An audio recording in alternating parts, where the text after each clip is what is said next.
ng bayan, maasahan anumang panahon.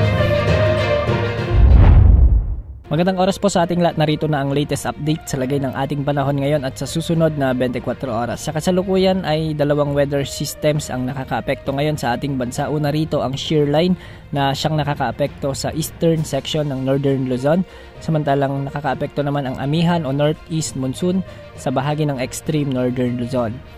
Dahil nga sa northeast monsoon o amihan, magiging maulap ang mga kalangitan na may mga mahihinang pag-ulan sa bahagi ng Batanes. Samantalang shear line naman ang siyang nakakaapekto sa Cordillera Administrative Region, Ilocos Norte, Ilocos Sur at ang nalalabing bahagi ng Cagayan Valley, kaya magiging maulap ang mga kalangitan na may mga kalat-kalat na pag-ulan at pagkidlat, pagkulob.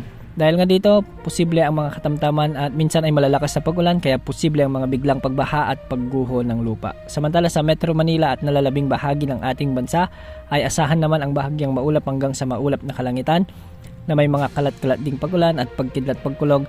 Dulot pa rin ito ng mga localized thunderstorms. Posible rin ang mga flash floods o landslides, lalo na kung may mga umiiral na severe thunderstorms. Ngayong araw inaasahan na magkakaroon ng mga heavy to intense rains o katumbas ng 100 to 200 mm na pag-ulan, dulot ng umiiral na shear line sa bahagi ng mainland Cagayan kasama ng Babuyan Islands.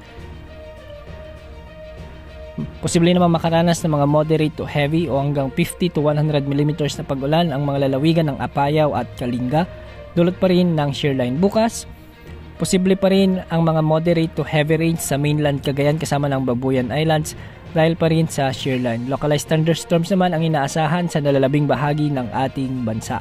Samantala, posibleng may mabuong potensyal na sama ng panahon sa mga susunod na araw at papasok ito sa ating area of responsibility. Kung makikita natin sa wind map na ginagamit nating wind model, ay posibleng may mabuong LPA at posibleng pumasok ito sa ating PAR sa mga susunod na araw.